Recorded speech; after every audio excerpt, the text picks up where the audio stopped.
Welcome back. நீங்கள் பார்த்துட்டு இருக்கிறது வாய்ஸ் ஓவர் தமிழ். நான் உங்கள் புவி. இந்த ஹெப்டிக்கல் ஃபேமிலி ட்ராமா நெக்ஸ்ட் எபிசோடோட முடிய போகுது.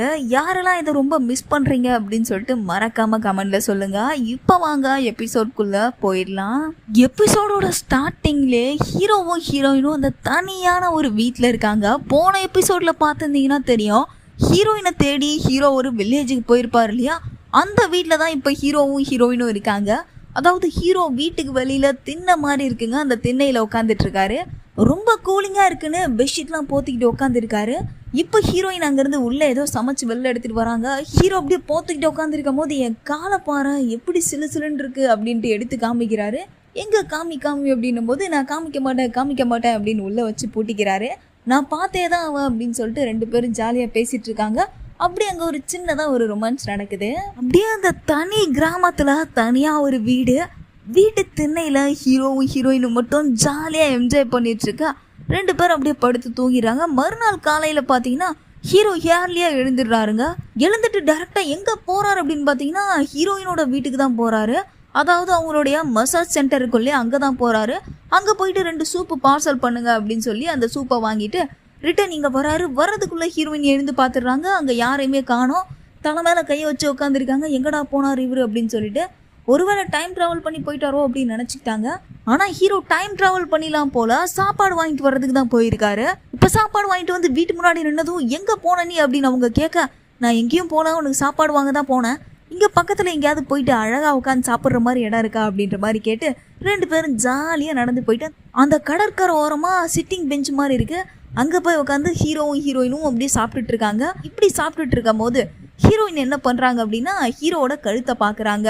ஏன் இப்படி கழுத்தை பார்க்குறாங்க அப்படின்னு பார்த்தீங்கன்னா ஹீரோயினை காப்பாற்றின ஒருத்தர் இருக்கார் இல்லையா, அவரோட கழுத்தில் சின்ன தழும்பு மாதிரி இருக்கும். அந்த தழும்பு உள்ள பர்சன் தான் இறந்து போன மாதிரி ஹீரோவோட அம்மாவுக்கு கனவு வந்திருக்கும். அதனால் இவரோட கழுத்தில் தழும்பு இருக்கா அப்படின்னு சொல்லிட்டு ஹீரோயின் பார்க்குறாங்க. இப்போ ஹீரோ கேட்குறாரு, என்ன ஒரு மாதிரி கவர்ச்சியாக பார்க்குற, அப்போவா வீட்டுக்கு போகலாமா அப்படின்ற மாதிரி கேட்டதும், ஹே சும்மா இருப்பா நீ அப்படின்ட்டு அப்படியே ஜாலியாக பேசிகிட்டு இருக்காங்க. இந்த சீன் முடிஞ்சதும் ஹீரோ என்ன பண்ணுறாரு, ஹீரோயினை நேராக அவங்களுடைய வீட்டுக்கே கூப்பிட்டு போகிறாரு. வீட்டுக்கு போனதும் அவங்க வீட்டில் இருக்க எல்லாரும் நீ இறந்து போயிடுவேன்னு நினச்சேன், பரவாயில்ல நீ உயிரோட தான் இருக்க, ரொம்ப சந்தோஷம் அப்படின்ற மாதிரி அவங்க அம்மாலாம் சொல்கிறாங்க. இப்போ ஹீரோயினும் ஹீரோட அம்மாவும் பேசுகிறாங்க. அதே சமயத்தில் ஹீரோவும் ஹீரோட அக்காவும் தனியாக உட்காந்து பேசிகிட்டு இருக்காங்க.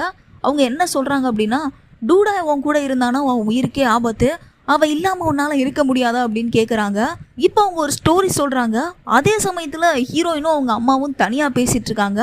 ஹீரோயினும் அவங்க அம்மாவும் பேசிகிட்டு இருக்கும் போது என் கனவுல வந்ததை யாராலையும் மாற்ற முடியாது அப்படின்ற மாதிரி அவங்க சொன்னதும், நீங்கள் மீண்டும் மீண்டும் கனவு காண்டுகிட்டே இருங்க, உங்கள் கனவுல வேறு ஏதாவது சேஞ்சஸ் வரலாம் அப்படின்னு சொல்லிட்டு இருக்கும் போது இன்னொரு பக்கம் ஹீரோட அக்கா என்ன சொல்கிறாங்க அப்படின்னா, அம்மாவோடைய கனவுல எந்த சேஞ்சஸுமே வராது, அம்மா என்கிட்ட சொல்லியிருந்தாங்க, நான் ஒரு அழகி போட்டிக்கு போகும்போது அந்த ஷூவை போட்டு நீ நடக்காத அப்படின்னு சொன்னாங்க, அதனால் நான் அந்த ஷூவை போட்டு நடக்கவே இல்லை, எனக்கு சீரியராக இருந்த ஒரு மாடல் அந்த ஷூ போட்டு நடந்து போயிட்டு இருக்கும் போது அவள் அங்கேருந்து தவறு விழுந்துட்டா, அதனால் அவங்க கனவுல வர்றதை எதையுமே மாற்ற முடியாது, நீ டைம் ட்ராவல் பண்ணுறத நிறுத்திக்கோ அப்படின்னு சொல்லிட்டு ஹீரோ கிட்ட சொல்லிட்டு இருக்கா.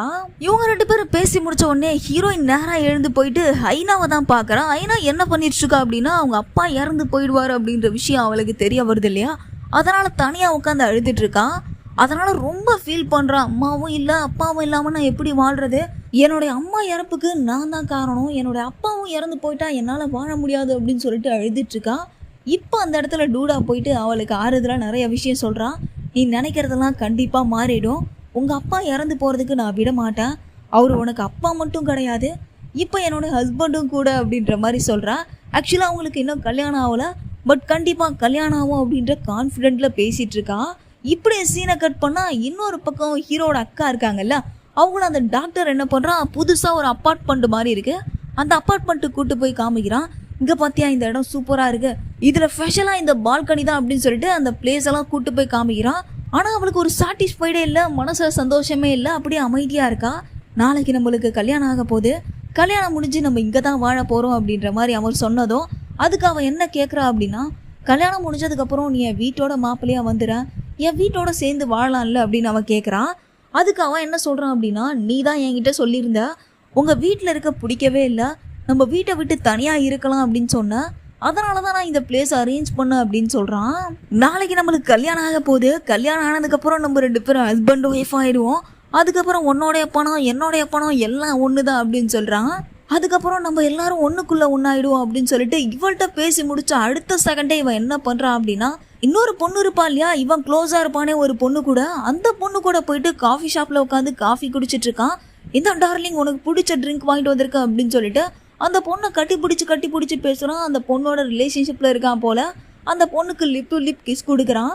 அது மட்டும் கிடையாது, அந்த பொண்ணை எல்லா இடத்துக்கும் கூட்டு போறான். இதை எல்லாத்தையும் யாரோ ஒருத்தவங்க வாட்ச் பண்ணிட்டு இருக்காங்க. வாட்ச் பண்ணது மட்டும் இல்லை, அவங்க ஒன்றா அந்த ஃபோட்டோலாம் எடுத்து டைரெக்டாக அவனுக்கே அமுச்சு வைக்கிறாங்க.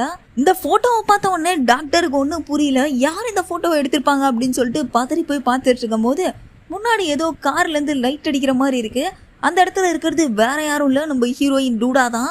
அவன் நேராக காருக்குள்ளே போயிட்டு உனக்கு என்ன தான் வேணும் அப்படின்ற மாதிரி அவன் கேட்டதும், எனக்கு ஒன்றும் வேணாம், நான் கேட்குற பணத்தை மட்டும் நீ கொடுத்துட்டேன்னு வச்சுக்கோயேன், இந்த ஃபோட்டோவை நான் டெலீட் பண்ணுறேன் அப்படின்ற மாதிரி அவன் சொல்கிறான். என்ன நினச்சிட்டு இருக்க நீ, ஒரு பொண்ணு நீ என்ன நீ மிரட்டுறியா அப்படின்னு சொல்லிட்டு அவகிட்ட அவன் சண்டை போடும் போது இப்போ அந்த இடத்துல ஒரு ஹீரோ வராரு. வேற யாரும் கிடையாது, நம்ம பைல்வான் தான். ஆக்சுவலாக ரியலாகவே ஒன்று சொல்லி ஆகணுங்க, எனக்கு ஹீரோவை விட இவன் மேலே தான் ரொம்ப கண்ணு அப்படின்னு தான் சொல்லணும்.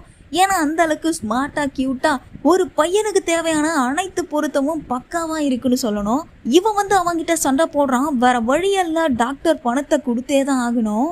அப்படி சீனை கட் பண்ணி மறுநாள் காலையில் டூடா என்ன பண்ணுறான், நேராக போயிட்டு நம்ம பைல்வானை மீட் பண்ணி அவனுக்கு ஒரு கூல்ட்ரிங்க்ஸ் வாங்கி கொடுக்குறான். அவன் ரொம்ப சேடில் உட்காந்துருக்கான். ஏன் அப்படின்னா ஹீரோயினோட அம்மா இருக்கா இல்லையா, அவன் ரொம்ப சேடாக இருக்கான். அதனால் இவன் எல்லாத்தையும் சொல்கிறான், ஆக்சுவலாக அவங்க ரொம்ப சேடாக இருக்காங்க, சரியாக சாப்பிடல அப்படின்னு சொல்லிட்டு இவன் ஒன்றுமே பண்ணாமல் அந்த கூல்ட்ரிங்க்ஸை மட்டும் கொடுத்துட்டு அங்கேருந்து நேராக வீட்டுக்கு போயிடுறான். இப்போ அப்படியே அன்நைட் ஆயிடுது. ஹீரோ என்ன பண்ணுறாரு, ஐனாவோட ரூமை கிராஸ் பண்ணி போகிறாரு. ரூம் ஓப்பனில் இருக்க மாதிரி இருக்குது, லைட் எரியிற மாதிரி இருக்குது. அன்நைட்டில் ஏன் லைட் எரியுது அப்படின்னு திறந்து பார்த்தா யாரோ ஓப்பன் பண்ணுறாங்க அப்படின்னு தெரிஞ்ச ஐனா என்ன பண்ணுறான், போர்வையை போத்திட்டு தூங்குற மாதிரியே நடிக்கிறான். சரி தூங்கிட்டு இருக்கா போல அப்படின்னு சொல்லிட்டு ஹீரோ கதவை சாத்திட்டு வெளியில் போயிடுறாரு. வெளியில் போயிட்டு பார்த்தா அந்த நேரத்தில் ஏதோ சலசலன்னு சத்தம். என்ன சத்தம் அப்படின்னு பார்த்தீங்கன்னா, ஹீரோவோட அக்கா இருக்கா இல்லையா, அவள் தனியாக திருட்டுத்தனமாக உட்காந்து எதையோ சாப்பிட்டுட்டு இருக்கா. ஹீரோ கேட்குறாரு, எதுக்கு இந்த மாதிரி திருட்டுத்தனமாக சாப்பிட்டுட்டு இருக்கா, நல்லா டேபிளில் உட்காந்து சாப்பிட வேண்டியதானே அப்படின்ற மாதிரி கேட்குறாரு. அதுக்கு அவன் என்ன சொல்கிறான்னா, டேபிளில் உட்காந்து சாப்பிட்டாலும் சுகம் கிடையாது, இந்த மாதிரி திருட்டுத்தனமாக சாப்பிட்டாதான் சுகம், திருட்டு மாங்காலாம் நீ சாப்பிட்டது இல்லையா அப்படின்ற மாதிரி அவள் சொல்லிகிட்டே இருக்கும் போது அப்படியே ஹீரோ டைம் ட்ராவல் பண்ணி போயிடுறாரு. அங்கே போயிட்டு பார்த்தா சின்ன வயசில் ஹீரோவும் அவங்க அக்காவும் சாப்பிட்டுட்டு இருக்காங்க. எப்படி அப்படின்னு பார்த்தீங்கன்னா, ஹீரோக்கு உடம்பு சரியில்லை, ஹாஸ்பிட்டலில் பெட்டில் அட்மிட் ஆகிருக்காரு. அப்போ அவருக்கு சாப்பாடு எடுத்துகிட்டு வந்து கொடுத்துருக்காங்க. அவன் என்ன பண்ணுறா, பக்கத்தில் உட்காந்துட்டு நீ சாப்பிடு சாப்பிடு அப்படின்னு சொல்கிறான்.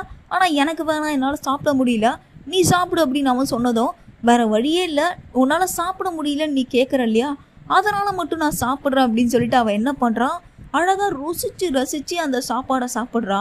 அவள் சாப்பிட்றத பார்த்த உடனே ஹீரோக்கு சாப்பிடணும் போல தோணுதான். அதனால் எனக்கு ஒரு வா வை அப்படின்னு சொல்லிட்டு அவரும் ஒரு வா சாப்பிட்றாரு. இப்போ அவர் என்ன சொல்கிறாரு அப்படின்னா, நீ வேணா என்ன பண்ணு, சாப்பிட்டு வீடியோ எடுத்து ட்விட்டர் இன்ஸ்டாகிராம் அப்படின்னு போட்டுக்கிட்டே அதுக்கே ஒரு ஃபேன் பேஸ் வந்துருவாங்க அப்படின்னு சொல்கிறாரு. ஏன்னா நீ சாப்பிட்றது அந்த மாதிரி இருக்குது அப்படின்ற மாதிரி சொல்கிறாரு. இது ஒரு பக்கம் நடந்துட்டுருக்கு. ஹீரோயின் பணம் கேட்டிருப்பான் இல்லையா அந்த டாக்டர்கிட்ட, அவன் கேட்ட பணத்தை கரெக்டாக எடுத்துகிட்டு வந்து அவன் கொடுத்துட்டு போயிடுவான். கொடுத்துட்டு கூட எங்கே போகிறான் அப்படின்னு பார்த்தீங்கன்னா, திரும்ப அந்த பொண்ணை கூப்பிட்டுட்டு புதுசாக ஒரு வீடு வச்சுருக்கேன் அப்படின்னு சொல்லுவான் இல்லையா, நாளைக்கு கல்யாணம் ஆக போது ஹீரோட அக்கா அங்கே கூப்பிட்டு போயிடுவேன் அப்படின்னு சொல்லிட்டு ஒரு வீடு பார்த்துருப்பானே, அந்த வீட்டுக்கு இன்னொரு பொண்ணு இருக்காளே, அவன் கூட ரிலேஷன்ஷிப்பில் இருக்க பொண்ணு, அந்த பொண்ணை அந்த வீட்டுக்கு கூட்டு போய் அந்த பொண்ணு கூட ஜாலியாக ட்ரிங்க் பண்ணிட்டு இருக்கான். இந்த நேரம் பார்த்து ஹீரோயினோட சிஸ்டர் இருக்காளே ஜிம் கோச், அவன் என்ன பண்ணுறா அப்படின்னா, ஹீரோவோட சிஸ்டர் இருக்காளே அவளை கூட்டிட்டு அந்த இடத்துக்கு போகிறான். அதாவது அதே அப்பார்ட்மெண்ட்டுக்கு போகிறான். வந்துட்டு என்ன சொல்கிறா அப்படின்னா, நான் உனக்கு ஒரு சின்ன கிஃப்ட் வச்சுருக்கேன் அப்படின்னு சொன்னதும், என்னது இந்த அர்த்த ராத்திரியில் கிஃப்டா, என்ன சொல்கிற நீ அப்படின்னு கேட்கும் போது, நான் கிஃப்டை காட்டுறதுக்கு முன்னாடி உன்னுடைய புது வீடு இருக்கு இல்லையா, அதை எனக்கு காமி அப்படின்ட்டு அவள் சொல்கிறான். சரி வா போகலாம் அப்படின்னு சொல்லிட்டு அவள் கூப்பிட்டு போயிட்டுருக்கா. இவ போயிட்டுருக்க இந்த கேப்பில் இன்னொரு பக்கம் என்ன நடக்குது அப்படின்னு பார்த்தீங்கன்னா, அந்த டாக்டரும் அந்த பொண்ணும் இருக்காங்க இல்லையா, அவங்க 2 பேரும் ஜாலியாக அந்த ரூமில் பேசிகிட்டு இருக்காங்க. அவள் என்ன சொல்கிறான் அப்படின்னா, நாளைக்கு உனக்கு கல்யாணம் ஆக போகுது, நீ வேற ஒருத்தியோட புருஷன் ஆயிடுவ, அதுக்கு முன்னாடி நம்ம 2 பேரும் ஜாலியாக ஒன்றா இருக்கலாம் அப்படின்ற மாதிரி சொல்கிறான். இதுக்கு அந்த டாக்டர் என்ன சொல்கிறான்னா, நான் நினச்சதை விட நீ ரொம்ப ஃபாஸ்ட்டாக இருக்க, ஓகே இன்னைக்கு செம்மையாக என்ஜாய் பண்ணுறோம் அப்படின்னு சொல்லிட்டு 2 பேரும் ஜாலியாக ட்ரிங்க் பண்ணி முடிச்சுட்டு ஜாலியாக பெட்டில் என்ஜாய் பண்ணிட்டு இருக்காங்க. இந்த நேரம் பார்த்து யாரோ கதவை தட்டுற மாதிரி இருக்குது. வேற யாரும் கிடையாது, நம்ம ஹீரோவோட சிஸ்டரும் அந்த ஜிம் கோச் இருக்கா இல்லையா, அதாவது நம்ம ஹீரோயினோட சிஸ்டர் 2 பேரும் வந்திருக்காங்க. உள்ள போயிட்டு பார்த்தா உள்ள அந்த டாக்டர் இருக்கான். அவனை பார்த்த உடனே இவன் என்ன கேட்குறான், என்ன நீங்க இந்த நேரத்தில் இங்கே என்ன பண்ணிட்டு இருக்கீங்க அப்படின்னு கேட்கும் போது, ஒன்றும் இல்லை சும்மா தான் வந்தேன் அப்படின்ற மாதிரி அவன் சொன்னதும் அப்படி தள்ளி போயிட்டு பார்த்தா அங்கே 2 பேர் குடிக்கிறதுக்கான கிளாஸஸ்லாம் இருக்குது. அதை பார்த்துட்டு ஒரு மாதிரி சந்தேக பார்வையோடு அவள் பார்க்கும் போது, நான் உனக்கு ஒரு சின்ன சர்ப்ரைஸ் வச்சுருந்தேன், நானே உனக்கு கால் பண்ணணும்னு நினச்சேன், கரெக்டான டைமுக்கு நீயே வந்துட்ட அப்படின்னு சொல்லிட்டு என்னென்னவோ சொல்லி அவன் மழுப்பிட்டு இருக்கான். இன்னொரு பக்கம் ஜிம் கோச் என்ன பண்ணுறா அப்படின்னா, அந்த ரூமில் ஏதாவது இருக்குமா, ஏதாவது தென்படுமா அப்படின்னு சொல்லிட்டு சுற்றி சுற்றி தேடிட்டு இருக்கா. அது என்ன அப்படின்னா அந்த பொண்ணை தான் தேடிட்டு இருக்கா. ஏதோ ஒரு வாசம் அடிக்குது அப்படின்னு சொல்லிட்டு என்ன பண்ணுறா, அங்கே இருக்க ஒரு கபோர்டை ஓப்பன் பண்ணால் அந்த கபோர்டுக்குள்ளே அந்த பொண்ணு இருக்கா. அந்த பொண்ணு இருக்கிறது மட்டும் இல்லை, இவங்க எல்லாரையும் பார்த்த உடனே அவன் ட்ரெஸ் எல்லாம் துண்டை காணோம் தூய காணோம்னு எடுத்துக்கிட்டு அப்படியே வெளியில் போயிடுறான். இந்த டாக்டர் என்ன பண்ணுறான், நேராக வந்து இவளோட காலில் விழுந்து, நான் பண்ணது தப்பு தான், இந்த ஒரு முறை என்னை மன்னிச்சிடு, அதுக்காக நம்ம கல்யாணத்துலேயோ இந்த டீலிங்லேயோ எதுவுமே பண்ணிடாத, இதுக்கப்புறம் நீ சொல்கிறதெல்லாம் நான் கேட்குறேன், உன்னோட வீட்டோட மாப்பிள்ளையாவே நான் வந்துடுறேன் அப்படின்னு அவன் கெஞ்சும் போது அப்படியே இந்த எபிசோட முடிச்சிடுறாங்க. ஹே காய்ஸ், அப்படியே இந்த எபிசோடுக்கு 10க்கு எவ்வளோ ரேட்டிங் கொடுப்பீங்க அப்படின்னு சொல்லிட்டு மறக்காமல் கொடுத்துட்டு போங்க. நெக்ஸ்ட் ஒரு செம்மையான எபிசோடோட சந்திக்கிறேன். திஸ் இஸ் புவி, தென் பாய்.